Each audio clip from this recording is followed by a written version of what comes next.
All right, today we'll be doing a 2021 NFL mock draft. And first things first, the order, see right here, it's all based off of the current records in the NFL, so don't come out at me if your team is too high or too low. It's based off the NFL records. All right, let's get into this first off. Trevor Lawrence, no brainer right there. One of the best quarterback prospects we've ever seen in NFL history. The real question there is, are the Jets going to be the same dysfunctional franchise they have been? I don't know. I assume they probably will be, but if there's anyone that can get them out of that, it'll be Trevor Lawrence. Number two, I'm going with Jamar Chase. Finally give Daniel Jones a good weapon. As we see, their weapons right now, they have Darius Slayton, who's pretty good, but then they have either Sterling Shepard, who's always injured, Golden Tate, who's old, and then Evan Ingram, who sucks. Is probably won't even be on the team next year. Now, a lot of people will be like, why are you not taking P.N.I. Sewell? They took an off tackle number 4 last year. Now, he has been pretty terrible. But I think you stick with him. He's a rookie. You let him grow. And also, they took Matthew Pert last year, and he's been played pretty well. So I think they don't need tackle as much as they need a weapon. And Jamar Chase is going to be really good. Number 3, Justin Fields, another no-brainer. The Redskins need a quarterback badly. Football team. You're not going to win with Kyle Allen anytime soon. And obviously Haskins is not going to be the future of that team. So Fields is easy. Number 4, Falcons, Rousseau. I love Gregory Rousseau. He had 15 and a half sacks as a freshman, purely based off of athleticism. He's really raw. He doesn't really have the greatest pass rush moves. And I mean, that's what you love to see. You love to see a guy who's dominating already, and he doesn't even have the greatest technique. So if he can become that, if he can develop that great technique, he has a chance to be one of the best edge rushers in the NFL. Which I would like to see him come back this year and not opt out, but I still have faith that he's going to be really good. Number 5, I have them taking P.I. Sewell. Jaguars, they would like a QB, but I don't think they take Lance. I think they pick Sewell if he's here. They get a surefire off tackle. If you don't watch or don't care about watching offensive linemen, go watch P.I. Sewell. That guy is great. He's an absolute mauler in the run game. He doesn't move in the pass game. You have these massive human beings that their one job is to get around you, and this guy doesn't move. And like in open space and screen passes, he will just pancake all the linebackers, any safeties that come near him. He's great. And number 6, I got Trey Lance. Kirk Cousins is pretty terrible. And you can sit Trey Lance behind him for a year. Trey Lance I'm not the biggest fan. He's got a huge arm, super athletic, but he only passed 20 times a game in D2, so it's like I'm not really sure about his accuracy. I'm not really sure about his decision making, but I think if you give him the Patrick Mahomes type of treatment, sit him behind for a year, he can become really good. Number 7, Micah Parsons. You don't pass Parsons at 7 if you're the Dolphins. Parsons is going to be super. He's a really good linebacker. He's an athletic monster. He's good in coverage. He's good in pass rush. He's great against the run. He's everything you want in a great linebacker. Number 8, I got the Chargers taking Alex Leatherwood. I think he's the best pass blocker left so far. He's really good in the pass blocking game. He's really good. Run game is a little iffy. I mean, he's okay. His big problem is penalties. If he frees up some of those penalties this year, then I think Alex Leatherwood can be a legit top 10 prospect in this draft, and I think the Chargers would love to have him. Number 9, my personal favorite team, the Cincinnati Bengals. Uh, I'm not gonna take an offensive lineman here. I'm taking Jalen Waddle. I know a lot of people are gonna be like, "Oh my gosh, why are you taking the offensive lineman? You need it so bad." I agree. We do need it very badly, but I do not want to reach for an offensive lineman in this draft. The Bengals have done it before. We've reached for need at offensive line, and we do it with Billy Price, and he sucked, and it was totally a draft pick. So I think we get Jalen Waddle. We give Burrow a deep threat, which he doesn't have right now because John Ross sucks and is injured, and AJ Green is pretty much doing the same.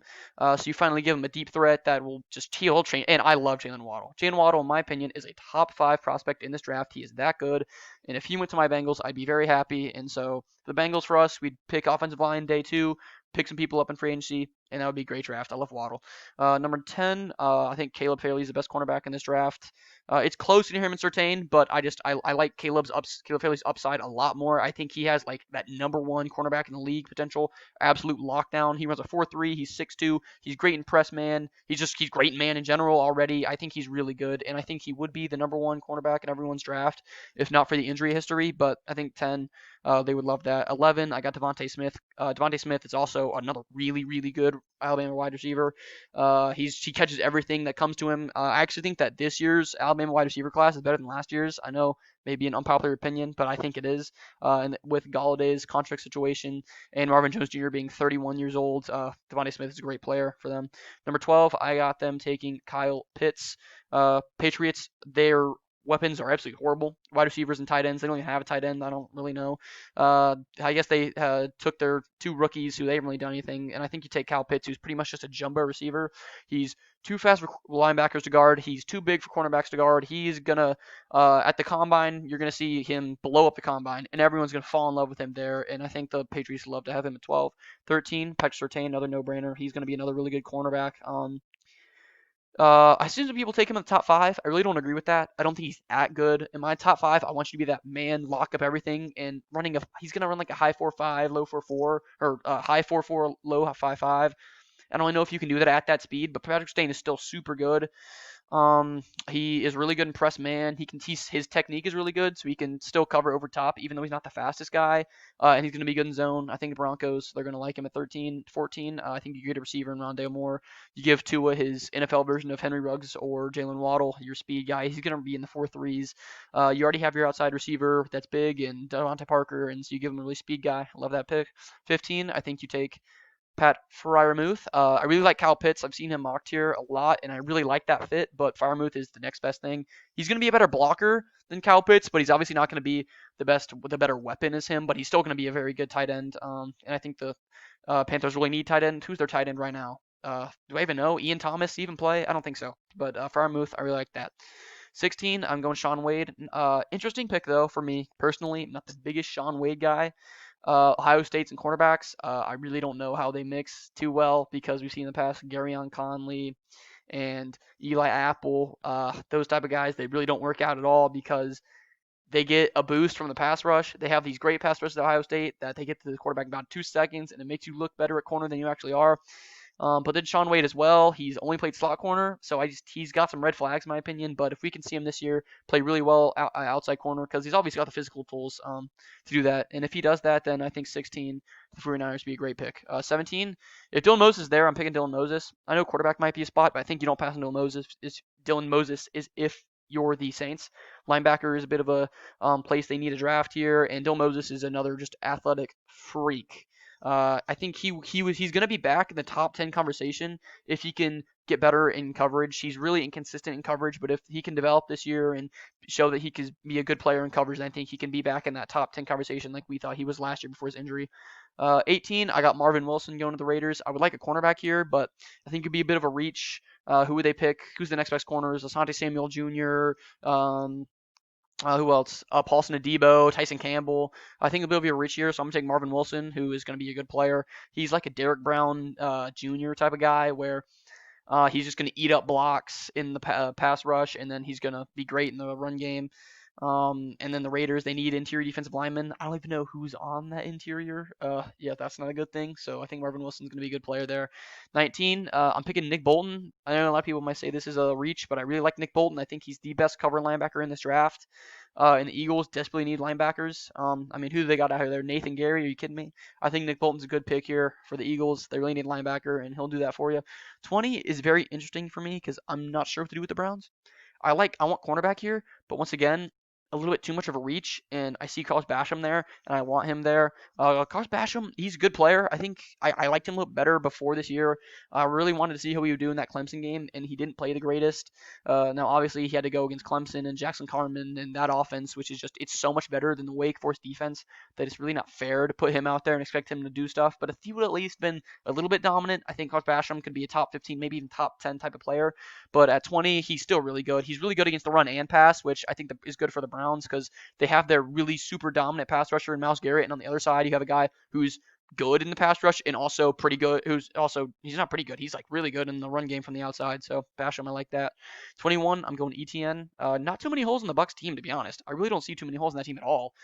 And so other than the running back, because Fournette 1 year deal and Rojo, I'm not 100% sure on Rojo. He played very well against the Packers, but I'm not sure if he's going to be that good. I want to see him at the end of the season. If he still plays to the how he's playing right now, then I think you don't take a running back. But I think ETN's for really hard to pass. I think he is super good. The pass game, he's really good. Run game, he has great vision. He's a home run ball. He's lightning in a bottle. 0 to 100 instantly. He's going to be super good. If he would have came out last year, he would have been my top running back in the class. So yeah, I love that for the Buccaneers. 22, I think I have quarterback here. I'm taking Kyle Trask out of Florida. He fits perfectly in that Colts team. Kyle Trask, not an athletic guy. He's not going to outside the pocket. He's not going to get you. He's not going to have any designated runs or anything like that. So he fits perfectly sitting behind that wall of an O line. He's going to pick you apart that way. I really like the pick for the Colts. 23. Interesting. I think they need corner badly, so I'm gonna take Boston Debo. I think I like him a little better than Tyson Campbell, so that's what I'm gonna go with there. They get their young cornerbacks of the future with him and C.J. Henderson, which is great to have. So I like that for the Jaguars. 24, another very easy pick in my opinion. So Javon Holland is sitting there. You're taking him if you're the Bills because you're probably not gonna have one of your safeties back next year, Micah Hyde or Jordan Poyer. So you replace him pretty much instantly with Javon Holland, who's going to be a great free safety. He's going to patrol at the top of the defense very well, and I really like that for the Bills. 25, amazing pick for the Cardinals if he falls here. Wyatt Davis. I'm a big Wyatt Davis fan as well. I think if he was dominant last year, and if he can continue to do that again and prove that he wasn't just 1 year, then I think he's Quentin Nelson-esque that way. He's not quite Quentin Nelson, but he's close. He's a top 10 interior lineman. And that's another thing. If Wyatt Davis continues to play like that next year, then that's who I want my Bengals to pick in the top 10. So great pick for the Cardinals. 26, Rashad Bateman, another no-brainer. Give Aaron Rodgers a receiver, please.